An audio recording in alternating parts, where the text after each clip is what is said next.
ഇന്ന് നമുക്കൊരു pineapple juice തയ്യാറാക്കിയാലോ? നല്ല ചൂട് സമയമാണ്. ഈ സമയം എപ്പോഴും നമ്മൾ ധാരാളം തണുത്ത വെള്ളമോ ജ്യൂസോ ഒക്കെ കുടിക്കാൻ ആഗ്രഹിക്കാറുണ്ട്. ഈ ചൂടിനെ അതിജീവിക്കാൻ അല്പം തണുപ്പ്. അപ്പോൾ നമുക്ക് പൈനാപ്പിൾ ജ്യൂസ് തയ്യാറാക്കാൻ വേണ്ടി നമുക്ക് ഈ പൈനാപ്പിൾ ഒന്ന് തൊലി ചെത്തി എടുക്കാം. പൈനാപ്പിൾ തൊലിയൊക്കെ ചെത്തി വൃത്തിയാക്കി എടുത്തിട്ടുണ്ട്. ഇനി ഇത് കഷ്ണങ്ങളായി അരിഞ്ഞെടുക്കാം.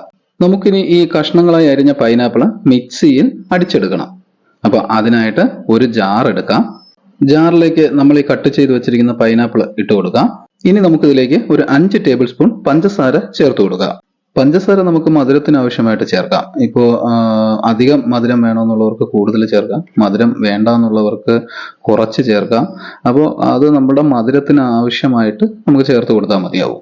ഇനി നമുക്കിതിലേക്ക് 1 കപ്പ് പാല് തിളപ്പിച്ച് തണുപ്പിച്ചത് ഒഴിച്ചു കൊടുക്കാം. പാല് ഓപ്ഷനിലാണ് കേട്ടോ, നിർബന്ധമില്ല പാല് വേണമെന്നുള്ള.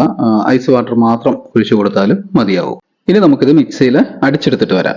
അപ്പോൾ നമ്മുടെ പൈനാപ്പിൾ അടിച്ചെടുത്തിട്ടുണ്ട്. ഇനി നമുക്കിതിലേക്ക് 1 കപ്പ് തണുത്ത വെള്ളം കൂടി ഒഴിച്ചു കൊടുത്തിട്ട് ഒന്നുകൂടി മിക്സിയിൽ ഒരു 30 സെക്കൻഡ് അടിച്ചെടുക്കുക. അപ്പോൾ നമ്മൾ ഐസ് വാട്ടർ ഒഴിച്ചതിന് ശേഷം ഒരു 30 സെക്കൻഡ് ഇത് മിക്സിയിൽ അടിച്ച് എടുത്തിട്ടുണ്ട്.